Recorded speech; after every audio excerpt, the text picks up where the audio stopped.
First of all, I want to thank all who have given us encouragement and support for the past year or so.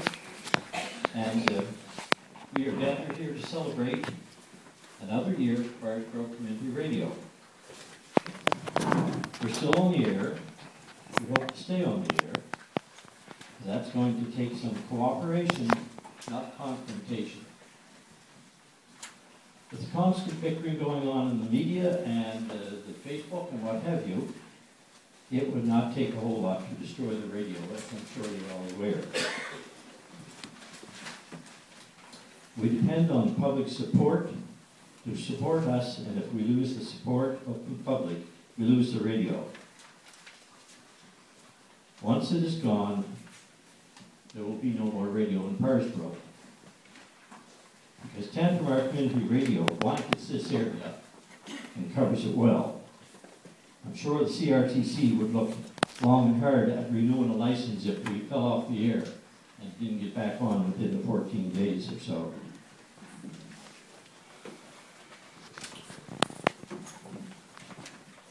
A lot of complaints made to CRTC, and they file them all, and they get memories like an elephant. So when it comes time for license renewal, they will take all those things into consideration. Now, our only hope is hard work, and work together for the good of the radio, the society, and the community. We're willing to try that, are you?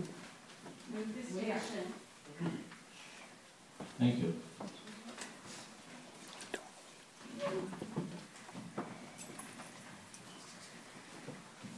We'll now have the minutes of the last annual meeting. Mr. Chair, my name is Bruce Ward and I rise on a point of order. I wish to know what rules and procedures govern this meeting aside from the bylaws of the Parsbrook Radio Society.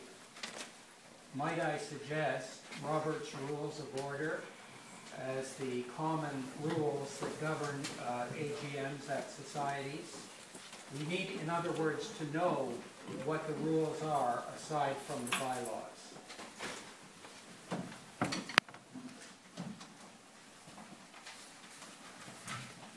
What rules are you referring to? Robert's Rules of Order. They're the commonly accepted rules for societies, non-profit societies like ours, and especially AGMs. Well, what is your point? If I done something that contravenes the rules? Again? The bylaws, for example, do not specify voting procedures. Robert's Rules of Order does. So that in order to know what procedures we're following when it comes to voting, for example, we need to know whether this meeting will be governed by the rules and procedures of Robert's Rules of Order, as well as the PRS bylaws. That's all I'm asking. This is a standard thing at an AGM of a non-profit society. No, I'm not familiar with the Point of order and a point of privilege. The station manager is not running this meeting. I'm sorry, but I can't take this meeting. Because when Bruce Ward was with our radio station, everything was fine. But now he's gone with the other ones, so they can take Parsbrook Radio and shut it. Already a point being made. the point is, Mr. Chair, that this meeting must be governed by some rules and procedures, and all I'm suggesting in the most friendly way, in the spirit of friendliness and cooperation, that we specify that it's Robert's Rules of Orders so that we know what the rules and procedures for voting, for example, are. That's coming up a little later. Oh, it has to come up now. Why? Well, otherwise, we don't know how, any church meeting or any kind of group, you know, you have to have rules, procedures, you know, motions and. It be a free-for-all. We go by the bylaws of the society.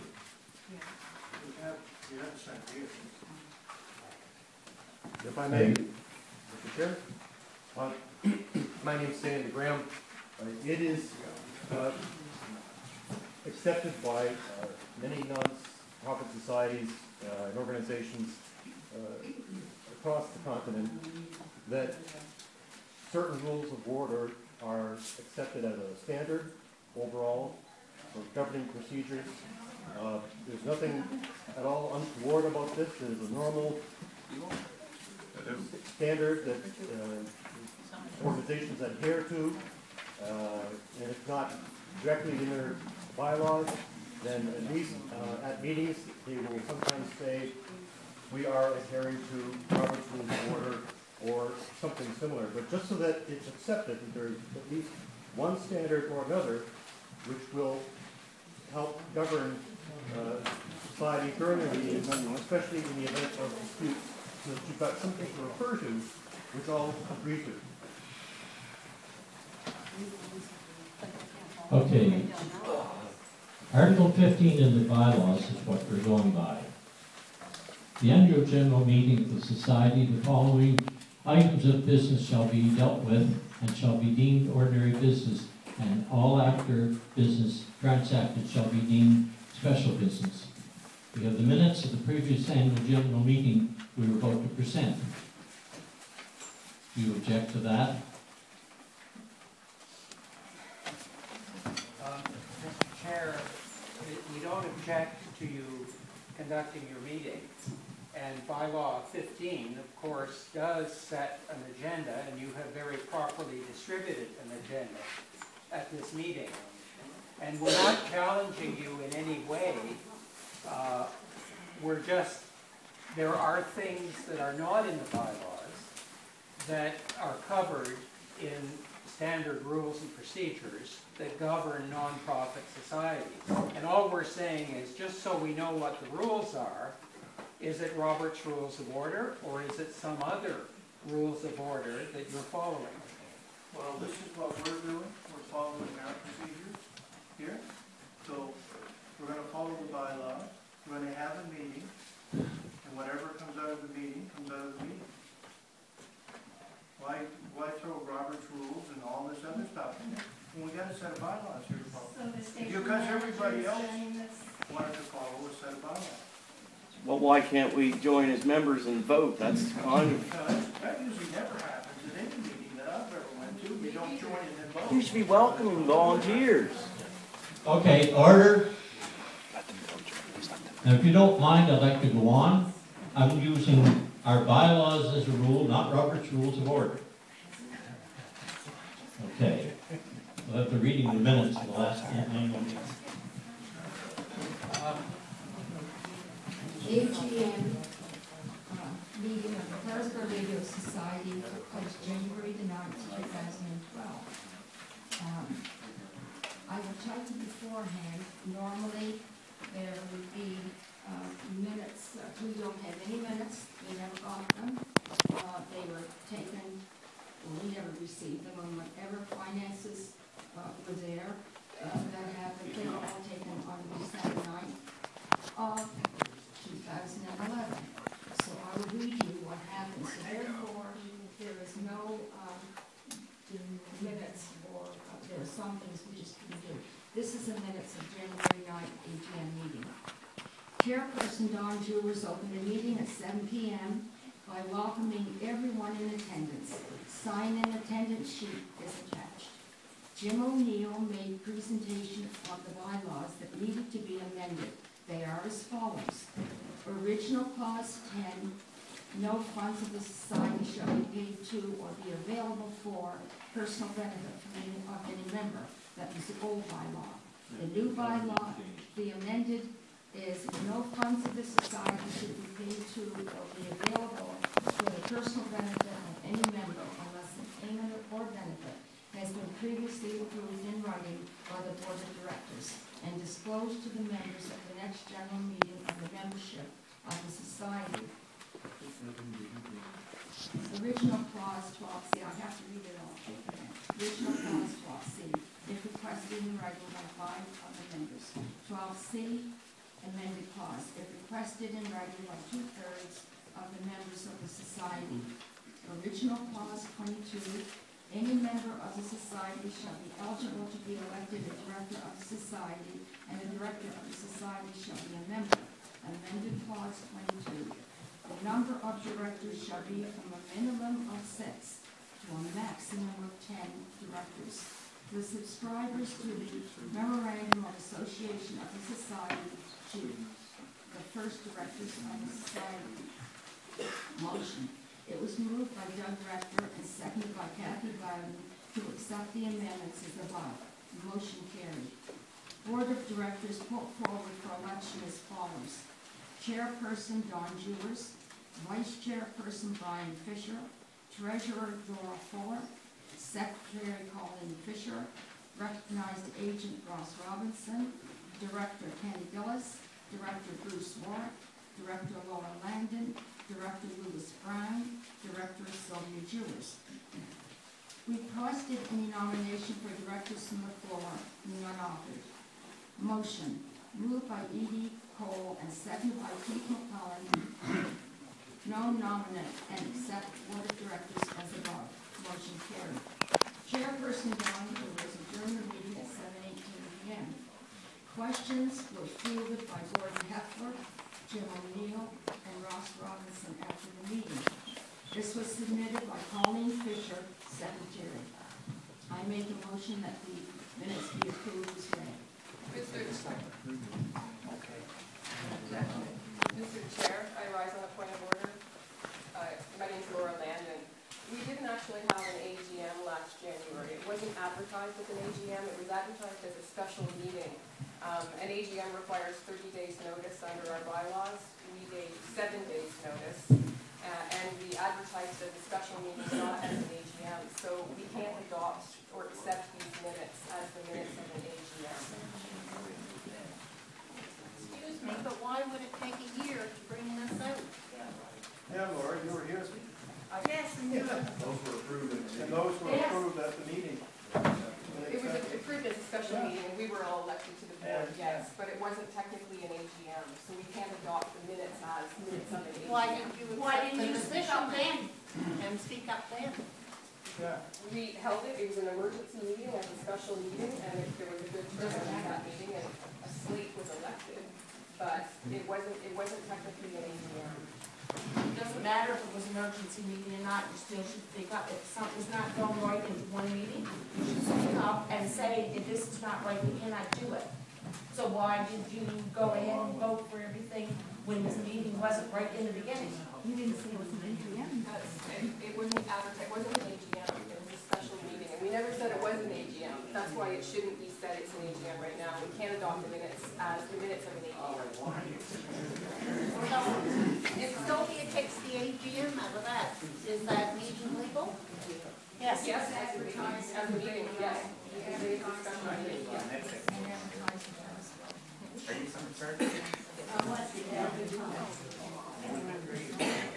Yes. Who seconded that motion? Renee. All in favor? Mr. Chair, on a point of order, Again? a point of order, we would like it recorded, I would like it recorded that we do not accept these minutes as the minutes of an annual general meeting, as there was no annual general meeting in 2012. You held a special meeting, it was advertised as a special meeting, that's fine, but it was not an annual general meeting. There has been no annual general meeting of the Parsboro Radio Society since 2011, and we want that on the record because those are the facts.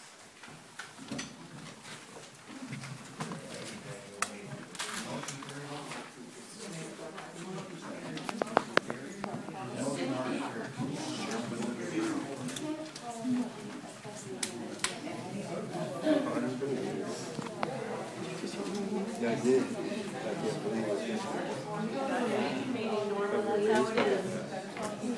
This here's hard to hold. Okay, order Hard to hold this please. steady.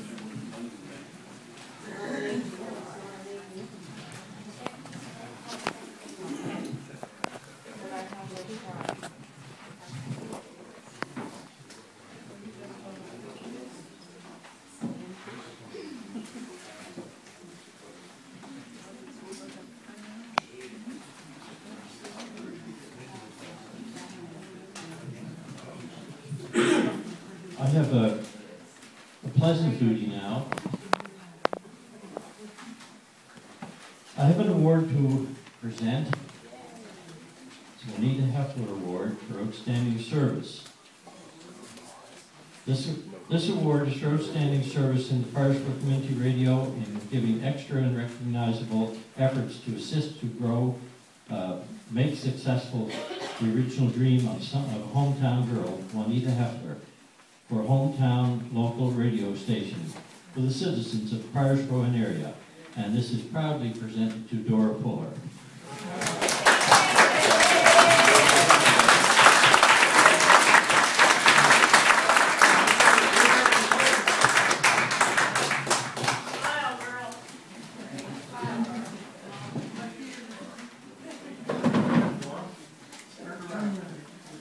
Turn your back around.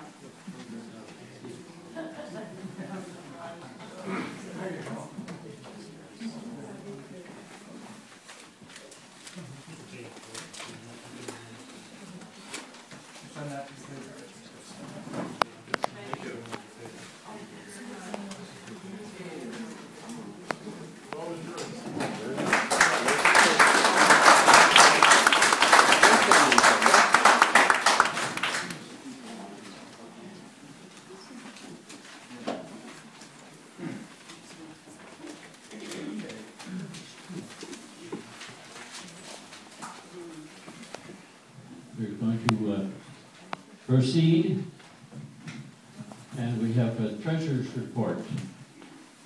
And these treasurer's reports are going to be passed out to one per couple, I guess.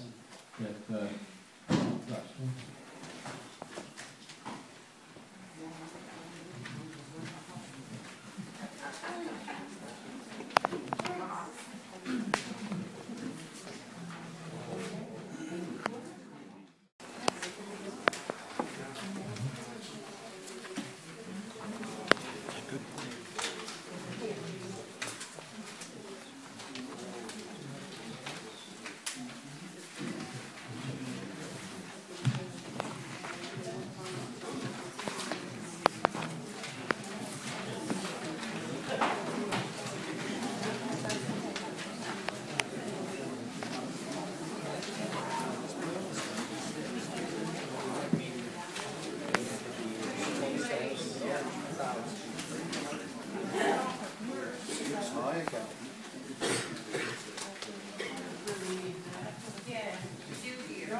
there was missing, and Kelly Brecht was down there. Excuse me, I didn't take any court order. No, but your name was on there where you accused me. It was on the paper. Don't you shut up. I got the floor. Excuse me, this is not the place for ignorance. Yes, it is for I have ignorance. nothing to do with your court case because I quit the radio station, so don't mention my name. Well, just sit down and shut your mouth, will you? Oh my Anyway, God. I have the Video floor. picture? You're out of order. Thank you. As far as I'm concerned. I have the floor, lady, for now. You told enough stories. But I want to tell you the story from the beginning. I said I wouldn't tell it. But you know Ross Robinson here was set up for that bunch. And you know what? The poor lady, they sit over there in her house, and they coaxed her, and they begged her, and they took her to court, and they did some more, and you know what? I'll tell you something right now. She ran around town and said she didn't get her barrel of oil. So I'll tell you all about it tonight. I want you people to know. Is this relevant? I want you. This ain't relevant for nothing. Is this relevant? Anyway, that's all right. I want you people to Can you know please you're explain against. why you were $36,335.10 in the red? That's what we're here Now for. listen, okay, all right. I'm waiting. Charges. I'm waiting for Skip Johnson to come because He's right there. Skip, come up. I said I'd never tell a story, but come up. Stand there just like Rose. Are we up there?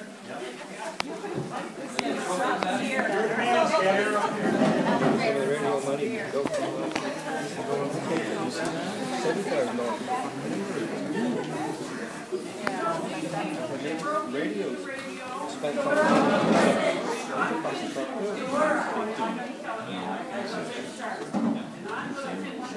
are gonna know the truth tonight.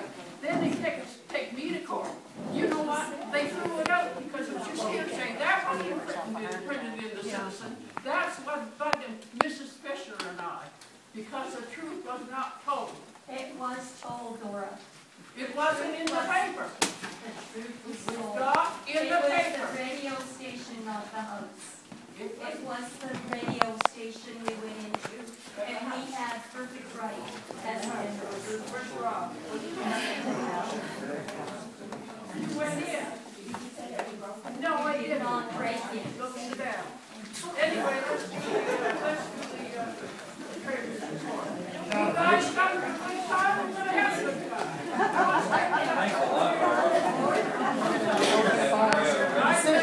Sarah?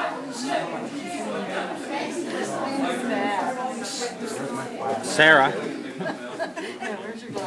I've got it. Sarah? From the floor this time. I won't make a preamble to this. I was presented with a computer that I could hardly understand the software on. Took the information from that as of December 31st. I corrected and balanced the statements, financial statements to that point, and re-entered them on Simply Accounting, which is recognized software. Things were posted from January to December to March 31st. Everything banks, both banks were balanced at that point. Can I finish, please? Can I finish, please? Everything was posted and entered into the computer and balanced, such that the accounts, both bank accounts, are corrected to the accounts outstanding as well as accounts payable and accounts receivable. The accounts receivable and the financials would be simply checks or invoices that had not yet been received for the monthly sponsorship, airtime sponsorship. And accounts payable were those recognized against the books as of March 31st.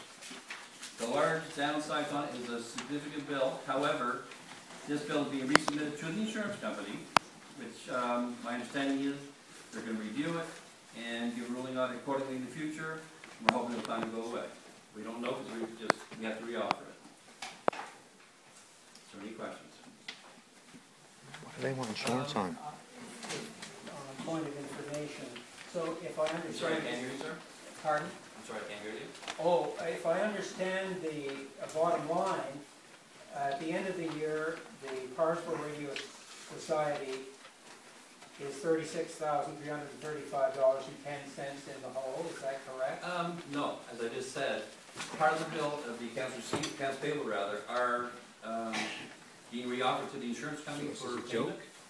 So therefore, at this point, we have no other. We have to maintain it as an accounts payable at this point. However, there is a chance that it will be recognized by the insurance, and it will be paid to the tune of like $16,000 or $20,000. But until that happens, are we looking here at a shortfall of $36,000? Absolutely. Okay. And stemming from a court action that I don't know much about. So bear with me here, guys. I started this a couple months ago. So Yeah. Thank you. it's called the director's insurance. It affects liabilities against the board of directors who have been taken to court in a legal action, and by virtue of the coverage that's seen from the company.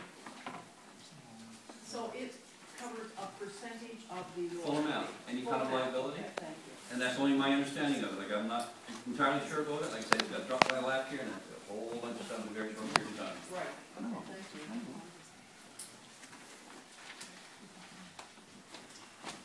I would like to ask a question. Sure. Who does the entering of all of the bills and so on? Is that the treasurer? Or The is bookkeeper does it. I do, man. My office. Yes. So what happens to the trail things? There has been a few changes as of late. Number one, the bingo checks that are written are now being printed on a laser check, which I prepare. I'll receive, the last one I got was from Don. He drove in my place on the way home and dropped off a list of who the winners were. They established that certain parameters for the gaming commission were required, like what method of visible when it was, which line, which checks, or what have you. So we found a way of putting it onto the checks. Next morning, they were delivered back to the radio station for distribution. Skip, you just started this, is that what you're saying? Yes, ma'am. Just handed to you. And you Yeah, it was something like that. It was kind of, And you think you're going to recover approximately 16,000? that's the amount of the bill. Okay, so. There's still plenty in the hole. That's still going to leave us 20-some thousand Oh, yeah. dollars. Okay, thank you. But that's a matter of everything, and bear in mind as well, this is correcting of, there was some bad debt, Right. which wasn't recorded per se, it was just old things, we just kind of get rid of it, it's been around for a long time, so we corrected the sales accordingly to reflect that amount. So from now on, you're doing the books? Well, unless you fire me, Elaine. Okay, great. Thank you. One thing I will note, going forward, there's been some changes. The first thing I do recommend to the board is that a budget be prepared. I think it should be the first business of the incoming board. You kind of see where the projected funds are going. That's the biggest one of all. Fundraising, I mean, there's been some animosity through the town that have resulted in a number of locations no longer selling the bingo cards. It might be good to kind of put the, you know, the whole thing behind us now. It's already gone its course. Let's move on. Way too late. But this is not the only thing. Only bingo that's down, all bingos are down. Oh, probably. I'm not privy to that, so I can't comment on I can, I go to the hole. it. Oh, But I don't play radio bingo, I don't play TV bingo, I'll tell you that right now. okay. Anybody else?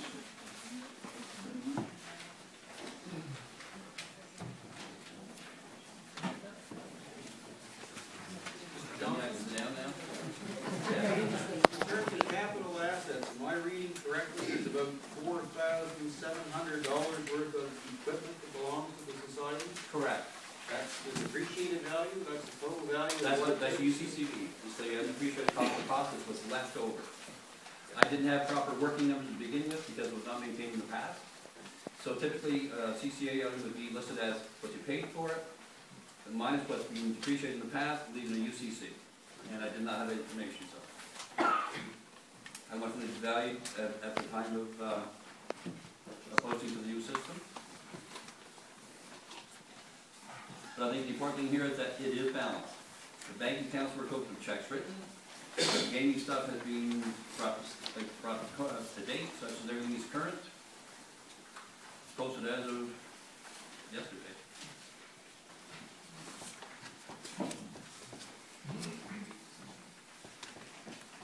Anybody else? I think it was a wise move to put it in your hands. Well, it's not in the hands that are there. I'm an independent person, I'm self-employed. I will make note that up to this point, I have not charged for any of my services, nor will I. It's my contribution to the effort to try and make this thing go forward.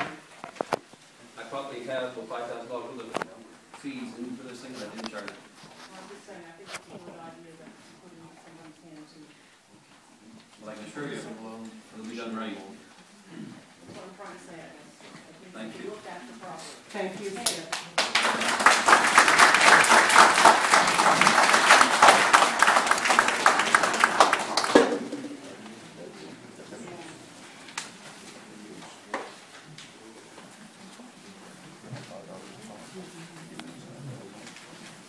Okay, next item on the agenda, station manager and bingo report.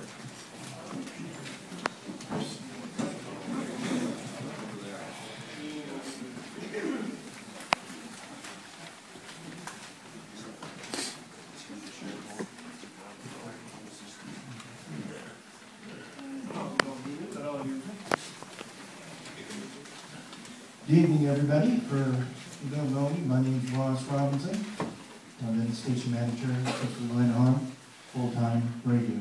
We've had a lot of ups and downs, and these are one of the downs. And by looking at people, there's a lot of people interested in radio, and there's a lot of good people out there. And when I'm looking at good people, I'm looking at people who did radio and really enjoyed radio, like Andrew Wagstaff, Frank Hardman. They really enjoyed radio. I'm hoping we can get to that stage and we can all work together again. And he did put a lot of time in the radio. So did Andrew. Did Sunday night shows. did the year ends, and I love those. You did a wonderful job on those. We got Weldon Guthrie there, dedicated right from the first, right up and still doing the news and stuff for us. What a man. Stand up there, Weldon, and take a bow there for everybody, because you deserve it.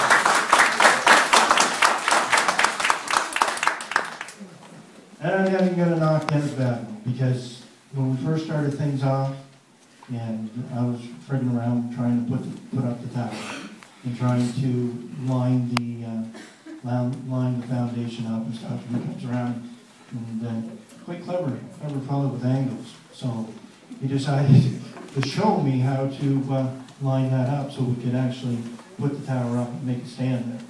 So I did appreciate Dennis's work. Dennis worked hard. He decorated up his truck, went out there. What's this got to do with the bingo? What's that?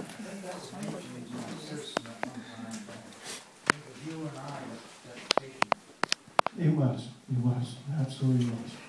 We got the tower up. We didn't know if it was going to work or not. It would fall over. But Tom come along there. Tommy Spence, he's down there someplace with some wrenches, helped us tighten it up there a couple times. And the first time we set it up, we set the tower up down at the Tourist Bureau. We had it across Doug Treeman's lawn. And he gave us permission to lay it across there, put together. I don't think Carolyn Davidson's here tonight, but Carolyn Davidson had quite a part in it, and Frank was over there too when we straightened it out. We had to take a piece out of it, about 15 feet out of it. We lost about 15 feet off the tower, and Carolyn, made it work, put it all back together, made it work, and we, really appreciate that. We had, when we first started, we had Wyman Welton come down. He dug the hole out back there for us. He had some new equipment and set things up. And then when we moved it from there, we all hooked onto that tower and carried it up Main Street.